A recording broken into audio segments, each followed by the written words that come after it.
The conversation around Nigeria's ambassadorial list has continued to grow, and it is becoming one of those national discussions that touches politics, governance, diplomacy, and public trust all at once. What has truly caught people's attention is the strong statement now circulating in public space that it is better to have an incompetent appointee than none at all. That statement alone has opened a wide door for debate, and as we talk about this, please remember to like this video and subscribe to the channel so you don't miss any important updates.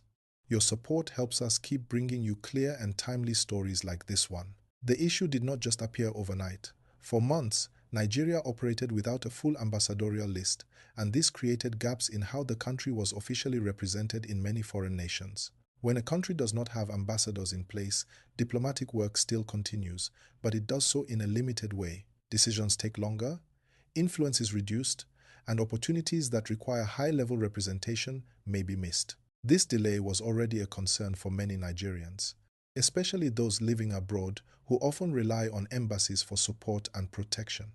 So, when the government finally moved to release a list of nominees, expectations were very high.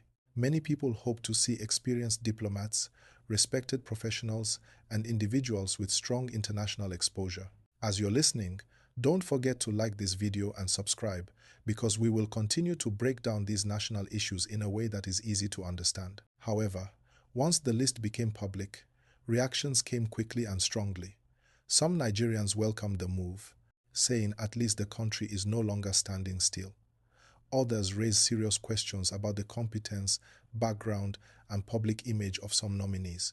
That is where this headline became powerful. The idea that it may be better to have someone who is not fully competent than to have nobody at all sounds shocking on the surface, but it reflects a deeper frustration many people feel about leadership and governance in Nigeria. Please like this video and subscribe as we go deeper into this discussion. Supporters of the argument say diplomacy is better than silence.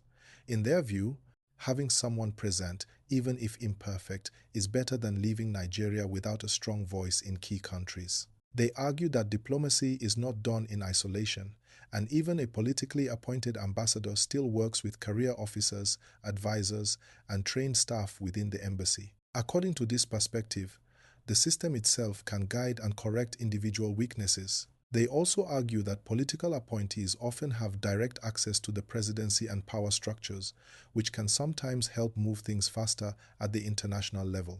If you find this point interesting, like this video and subscribe so we can keep unpacking it together. On the other side, critics strongly disagree. They believe that diplomacy is too sensitive to be treated casually. An ambassador represents the entire nation, not a political party or personal interests. When someone without proper experience or credibility speaks on behalf of Nigeria, it can damage the country's image and weaken trust with foreign partners. Critics argue that mistakes made at the diplomatic level can have long-term consequences affecting trade, security cooperation, and the welfare of Nigerians abroad. They say competence should never be optional, and that the idea of choosing between incompetence and absence is a false choice. As we continue, please remember to like this video and subscribe to the channel. What makes this debate even more interesting is that it goes beyond one administration. Many Nigerians see this as part of a long-standing pattern where appointments are sometimes based on loyalty, political reward, or visibility rather than strict merit. This has raised questions about how Nigeria defines competence and what standards are used in selecting people for sensitive roles. Some people ask whether there are clear performance benchmarks for ambassadors or if public accountability is taken seriously once appointments are made. If you believe accountability matters, like this video and subscribe, because these are the conversations that shape the future. There is also the human angle to this story. Ordinary Nigerians living abroad often experience the direct impact of embassy leadership. When embassies function well, citizens get faster assistance, better documentation services, and stronger representation in times of crisis. When leadership is weak or disorganized, citizens feel abandoned. This is why emotions run high whenever ambassadorial appointments are discussed. It is not just politics, it affects real lives. Please like this video and subscribe so we can continue telling these stories clearly and responsibly. Another important layer is Nigeria's global reputation. The country is Africa's largest economy and one of its most influential nations. How Nigeria presents itself on the international stage matters. Ambassadors attend high-level meetings, negotiate agreements, and shape perceptions. Critics of the list worry that sending the wrong signals at this level could reduce Nigeria's influence or make foreign partners less confident. Supporters, however, say Nigeria's strength goes beyond individuals and that national interest can still be protected if institutions work properly. As you consider these viewpoints, like this video and subscribe to stay informed. This debate also forces Nigerians to reflect on expectations. Should ambassadors be flawless experts, or is political experience also valuable?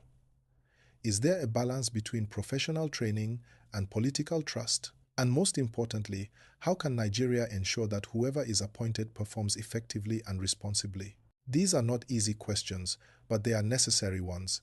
Please like this video and subscribe as we continue breaking complex issues into simple, understandable conversations. At the heart of it all, the headline captures a national mood of impatience. Many Nigerians are tired of delays, excuses, and uncertainty. They want action, but they also want quality. The tension between speed and competence is not unique to diplomacy. It appears in many areas of governance. This is why the statement has resonated so widely. It challenges people to think about what they are willing to accept and what standards should never be compromised. If this conversation speaks to you, like this video and subscribe so more people can hear it. As the Senate continues its role in reviewing and confirming nominees, Nigerians will be watching closely. Confirmation is not just a formality. It is a chance to ask questions, assess readiness, and demand accountability. Many people hope this process will address some of the concerns raised and ensure that those who eventually represent Nigeria are prepared for the responsibility. Please like this video and subscribe, because we will keep following this story as it develops. This issue is far from settled, and opinions will continue to clash. But one thing is clear: Nigerians care deeply about how their country is represented. Whether people agree with the headline or reject it entirely, the discussion it has sparked is important. It reminds leaders that public appointments are not just political decisions, they are national statements. As we pause here, like this video and subscribe to the channel so you don't miss the next part of this discussion.